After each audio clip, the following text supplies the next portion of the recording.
ഈ chocolate cravings ഒക്കെ വരുമ്പോഴുണ്ടല്ലോ നമുക്ക് പെട്ടെന്ന് ഉണ്ടാക്കി കഴിക്കാൻ പറ്റിയ ഒരു അടിപൊളി ചോക്ലേറ്റ് കേക്കിൻ്റെ റെസിപ്പിയാണ്. ഇതിനകത്ത് എഗ്ഗില്ല, ബേക്കിംഗ് പൗഡർ ഇല്ല, ഒന്നുമില്ല. ഈസി ആയിട്ട് നമുക്ക് എളുപ്പത്തിൽ ഉണ്ടാക്കിയെടുക്കാൻ പറ്റുന്ന ഒരു അടിപൊളി ചോക്ലേറ്റ് കേക്കാണ്. ഇതിന് വേണ്ടിയിട്ട് 5 to 6 സ്പൂൺ മൈദ എടുക്കുക. അതിലേക്ക് 2 സ്പൂൺ കൊക്കോ പൗഡറും കൂടെ ചേർത്തിട്ട് നന്നായിട്ട് മിക്സ് ചെയ്തെടുക്കുക. അതിലേക്ക് മധുരത്തിന് ആവശ്യമായിട്ടുള്ള കണ്ടൻസ്ഡ് മിൽക്ക് ആഡ് ചെയ്യുക.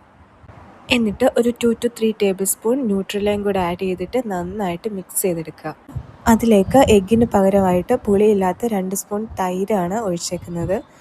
അതിലേക്ക് കുറച്ച് പാലും കൂടെ ഒഴിച്ചിട്ട് പിന്നെ കുറച്ച് മെൽറ്റഡ് ബട്ടറും കൂടെ ആഡ് ചെയ്തിട്ട് നന്നായിട്ട് മിക്സ് ചെയ്തെടുക്കുക. ഇനി ബേക്കിംഗ് പൗഡറിന് പകരം ഒരു 1/4 ടീസ്പൂൺ ബേക്കിംഗ് സോഡയിലേക്ക് ഹാഫ് ലെമൺ സ്ക്വീസ് ചെയ്ത് ഒഴിച്ചതാണ്.